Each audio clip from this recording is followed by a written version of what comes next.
पानीपत के तृतीय युद्ध के विषय में इसके पहले हमने देखा क्या कारण थे, कौन सी घटनाएं घटी, और अब कुछ चर्चा करते हैं इनके पराजय के क्या कारण हुए। हमारे बहादुर मराठे सैनिक क्यों पराजित हुए। अब्दाली जब युद्ध जीत लेता है तो वह अपने साथियों को पत्र लिखता है। अहमद शाह अब्दाली के पत्र में कुछ अंश ऐसे थे जिन्हें मैं बताना चाहूँगा। वो लिखता है मराठों के बारे में, वे कोई सामान्य लोग सिपाही नहीं थे। मराठा फौजियों ने ज़बरदस्त पराक्रम दिखाया। किसी दूसरी नस्ल के फौजी ऐसी हिम्मत नहीं दिखा सकते थे। दोनों ही तरफ से बेहद हिम्मती सैनिक लड़े। आगे लिखता है, उन्होंने अपनी ज़िंदगी की आखिरी सांस तक लड़ाई लड़ी। वे अपनी मातृभूमि से दूर थे। उनके पास खाने की कमी थी, लेकिन फिर भी उनके शौर्य में किसी भी तरह की कमी नहीं आई। यह एक बहुत महत्वपूर्ण बात है, क्योंकि कुछ इतिहासकारों ने ये लिखा था कि अब्दाली ही सब महत्वपूर्ण था, अब्दाली ही बहुत बहादुर था और उसके आगे मराठे कुछ भी नहीं थे। यह खंडित हो जाती है बात खुद अब्दाली के ही शब्दों से। इसी तरह यहाँ बात आती है कि इनके हारने में क्या कारण थे। सबसे पहला कारण तो जो समझ में आता है कि आपस में मराठों में मतैक्य नहीं था, मतैक्य का अभाव था, एक साथ नहीं थे। जब चढ़ाई करने के लिए चलते हैं तो जैसा कि प्रोफेसर अनिरुद्ध देशपांडे जी लिखते हैं, उत्तर की तरफ चढ़ाई से पहले भाऊ साहब बाखर के कुछ नोट्स मिलते हैं। इसमें बताया गया है कि गोपिकाबाई को यह डर था कि अगर सदाशिवराव उत्तर की चढ़ाई में सफल हो जाते हैं तो वे अपना खुद का साम्राज्य स्थापित कर लेंगे। इसलिए विश्वासराव भी उनके साथ चलने को तैयार हुए। उनके पास बड़ी सेना तो थी, लेकिन पर्याप्त पैसा नहीं था। यह बात अपने आप में महत्वपूर्ण है कि जिस समय सदाशिवराव भाऊ उत्तर की तरफ आ रहे हैं, बालाजी ने उन्हें नियुक्त किया और वे यहाँ आते हैं लड़ाई करने के लिए, लेकिन वे दोनों सेनापति सदाशिवराव भाऊ और विश्वासराव दोनों में कहीं न कहीं अंतर मन में कुछ खोट था। तभी इस तरह की बात आती है कि कहीं वो जीत करके अपना राज्य न स्थापित कर ले। एक और उदाहरण इसमें हम देख सकते हैं कि मल्हारराव होलकर शुरू से आखिर तक युद्ध में विशेष रूप से भाग नहीं लिया और स्थिति को प्रतिकूल भांपकर अपनी सेना सहित युद्ध के मैदान से भाग खड़ा हुआ।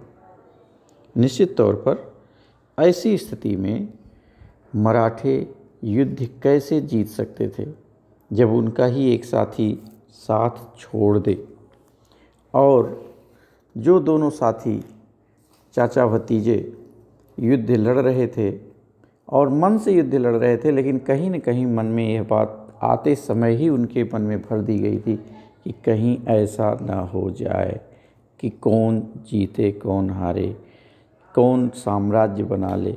इस तरह की बातें अगर दिमाग में चलने लगती हैं तो कहीं न कहीं सेना हमारी कमज़ोर हो ही जाती है।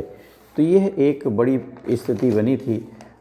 दूसरी बात हम कहें कि जो देसी राज्य हैं, देशज राज्यों की हम बात करें जो हमारे देसी हैं, चाहे अवध के राजा हों, चाहे हम राजपूताना की बात करें, चाहे हम जाट सूरजमल की बात करें, चाहे हम सिख की बात करें, यानी जो हमारे भारत के मूल निवासी थे, पहले से रह रहे थे, पहले से राज्य कर रहे थे, उन राजाओं में भी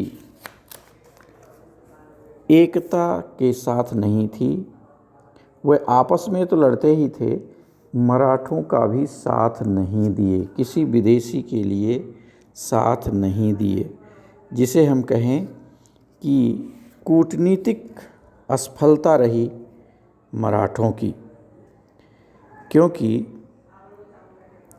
पानीपत में जब लड़ने जाते हैं तो ना तो राजपूत उनका साथ देते हैं, ना सिख, ना मुग़ल। अवध का शुजाउद्दौला, सूरजमल, नजीब खां, इस तरह से बहुत सारे लोग अपना साथ नहीं दिए और कुछ दूसरी तरफ चले गए, जैसे नजीब खां हम कहें, शुजाउद्दौला को कहें।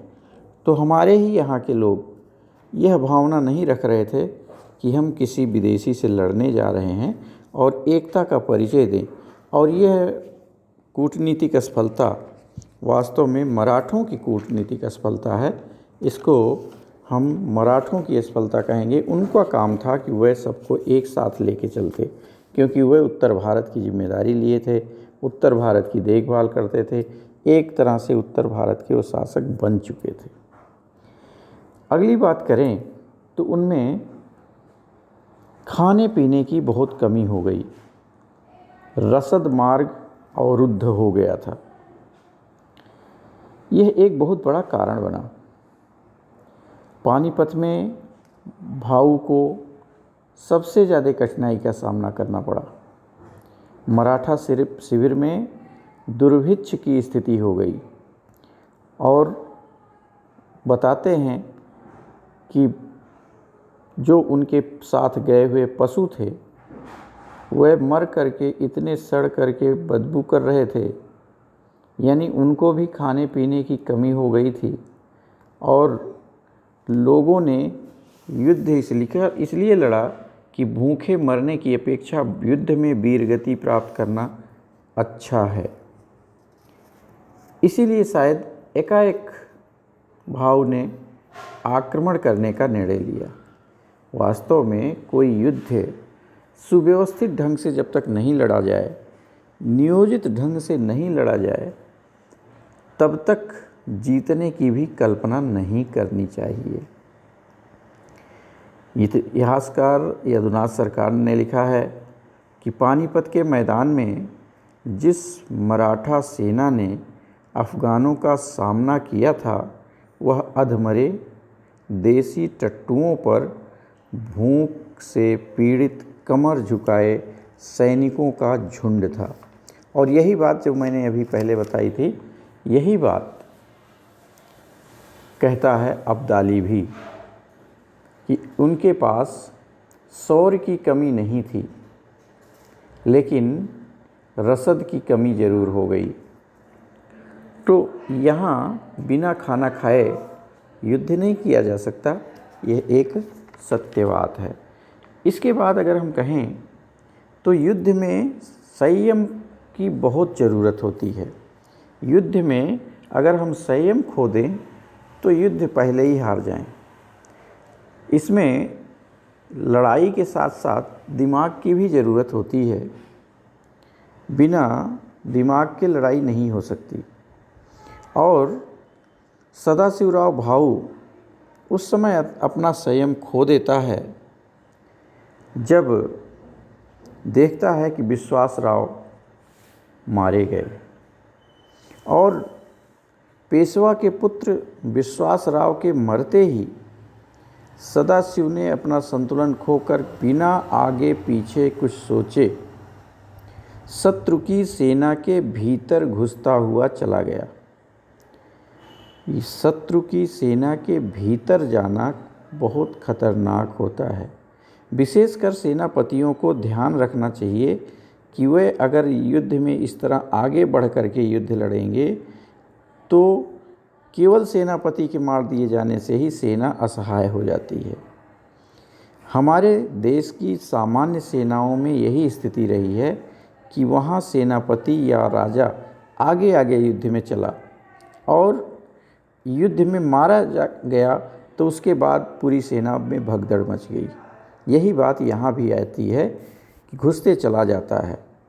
यह अगर अपने व्यक्तिगत भावनाओं पर काबू रखा होता और सेनापति के उत्तरदायित्व को ठीक से निभाया होता तो शायद मराठों को इतना विनाश नहीं देखना पड़ता। शुरू के दिनों में, शुरू के युद्ध के घंटों में मराठा सेना निश्चित तौर पर अब्दाली सेना से कहीं अच्छी स्थिति में थी। अगला हम पॉइंट की बात करें, अगली बात करें तो इसमें हारने का एक और कारण जो बना वो था सुरक्षित दल का अभाव। यहाँ सुरक्षित दल नहीं रखते थे, जबकि सेना में एक सुरक्षित दल रखना चाहिए। निसंदेह सदाशिवराव भाऊ और विश्वासराव पराक्रमी सैनिक थे, अच्छे योद्धा थे, शानदार लड़ाइयाँ लड़ते थे और युद्ध में सफलताएं भी प्राप्त की थी। लेकिन उन्होंने कोई सुरक्षित दल नहीं रखा और यही सुरक्षित दल अब्दाली ने रखा था, जो सैनिकों के पस्त होने पर, यानी जब मराठा सैनिक लड़ रहे थे, अब्दाली के सैनिक परास्त होने के करीब पहुंच गए और जब उसने देखा कि मराठा सैनिक भी थक गए हैं तो अपने रिजर्व सेना को भेज दिया और जो रिजर्व सैनिक थी, रिजर्व टुकड़ी थी, उसने थके हुए सैनिकों के ऊपर वार किया। निश्चित तौर पर उन्हें जीतना था क्योंकि अब ये थक चुके थे। इस तरह के अगर सुरक्षित दस्ते मराठे भी रखे होते तो ऐसी स्थिति नहीं आती। एक कारण यह भी कहा जाता है कि भौगोलिक स्थिति से परिचित नहीं होना। मराठे दक्षिण भारत में थे, दक्षिण के युद्ध लड़ रहे थे ज़्यादा से ज़्यादा उन्होंने राजस्थान तक युद्ध किया था। उसके उत्तर के परिस्थितियों को नहीं जानते थे और भौगोलिक स्थिति का जानना युद्ध में बहुत आवश्यक होता है और भौगोलिक स्थिति न जानने से इन्हें नुकसान उठाना पड़ा। अगर अगली बात करें तो इनकी सेना के बारे में हम चर्चा करें तो इनके सैनिक बहुत भारी थे। भारी का मतलब क्या था? भारी का मतलब ये कि भाऊ का शिविर भीड़ भाड़ से भरा था। ये मराठा अधिकारियों की पत्नियां, रखैले, नौकरानियां, मनोरंजन करने के साधन, सब कुछ इनके साथ थे। देखने में तो लगता था कि इनका शिविर बहुत बड़ा है, इसमें बहुत सारे असंख्य नर नारी शामिल हैं, लेकिन उसमें से लड़ने वाले की संख्या बहुत कम थी। मराठा सैनिकों की संख्या बहुत कम थी। अब्दाली के 60,000 सैनिकों के मुकाबले में केवल यह 45,000 सैनिक ही थे। तो सैनिकों की संख्या भी कम थी और इनके ऊपर दबाव भी बहुत था। इनके साथ पूरा परिवार चल रहा था, पूरा बाजार चल रहा था। तो ऐसी स्थिति में इस भारी सेना के लिए भोजन की व्यवस्था करना, उनकी सुरक्षा की व्यवस्था, उनके मनोरंजन की व्यवस्था करना निश्चित तौर पर एक बहुत कठिन काम था। और वह इन्होंने नहीं किया। अगले पॉइंट की बात करें तो इनके जो तोपखाने थे वह भारी भरकम थे और इनके गोले बहुत दूर जाके गिरते थे। इनके तोपखाने को एक जगह से दूसरी जगह ले जाने में बहुत कठिनाई थी। दूसरी तरफ अहमद शाह अब्दाली के तोपखाने बहुत हल्के थे। वे इतने हल्के थे कि उन्हें बड़े आराम से ऊँट के ऊपर ले करके इधर से उधर जा सकते थे और ऐसे में आसानी से वह जहाँ ज़रूरत समझते वहाँ वार करते। तो भारी तोपखाना भी हमारा नुकसानदायक सिद्ध हुआ, कोई उससे बहुत फ़ायदे नहीं हो पाए। हम इनकी बातें करें कि इन्होंने गंभीर भूल की। गंभीर भूल ये कि जब ये कुंजपुरा की तरफ अभियान पर जाते समय यह ध्यान नहीं दिए कि दिल्ली की सुरक्षा कैसे होगी, यह एक बहुत बड़ी भूल थी। क्योंकि अफ़गान पीछे से आकर दिल्ली पर नियंत्रण कर लिए। निश्चित तौर पर सदाशिव भाऊ का दक्षिण से संपर्क तोड़ दिया और अगर संपर्क तोड़ दिया जाए तो आधी युद्ध की जीत वहीं हो जाती है, क्योंकि उसी से उन्हें रसद मिलता है, उसी से उन्हें सूचनाएं मिलती हैं, उसी से उन्हें मनोबल मिलता है। नदी, पुल, घाट, सड़क, इन सब का ध्यान रखना चाहिए, जो ये ध्यान नहीं दिए और नतीजा ये हुआ कि अफ़गानों को यमुना पार करने में कोई प्रतिरोध का सामना नहीं करना पड़ा। आसानी से वे आगे निकल जाते हैं। तो भाऊ की योजना जो अब्दाली की नाकेबंदी की थी कि उन्हें नाकेबंदी करके भूखों मारेंगे, वह स्वयं इस स्थिति में फंस गए। जबकि अगर ये इसे को ध्यान रखा होता तो ऐसी स्थिति नहीं आती। तो कुल मिलाकर हम कहें कि इनके कुछ विशेष परिस्थितियां थीं जिसके कारण इन्हें हारना पड़ा या हमारे वीर मराठा सैनिक हार गए और जीत नहीं सके।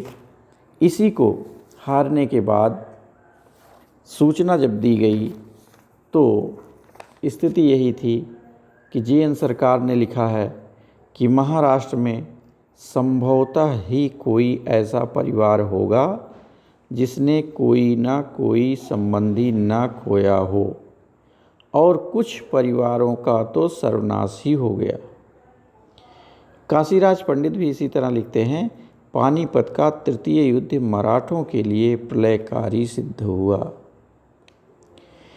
जब पानीपत का युद्ध हारते हैं तो पानीपत के तीसरे युद्ध में पराजय की जो सूचना थी पेशवा बालाजी बाजीराव को एक व्यापारी द्वारा कूट संदेश के रूप में पहुंचाई गई थी, जिसमें कहा गया कि 2 मोती विलीन हो गए, 22 सोने की मुहरें विलुप्त हो गई और चांदी तथा तांबे की तो पूरी गणना ही नहीं की जा सकती। यहाँ आप ध्यान देंगे 2 मोती विलीन हो गए जो सदाशिवराव भाऊ और विश्वासराव हैं, इनके लिए कहा गया। 22 सोने की मुहरें उनके अन्य जो सेनापति थे और उसके अंडर में जो अन्य काम करने वाले चांदी और तांबे के नाम में किया गया।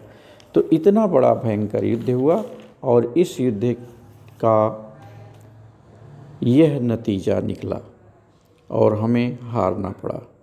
धन्यवाद। आज इतना ही, आगे इसमें हम फिर चर्चा करेंगे।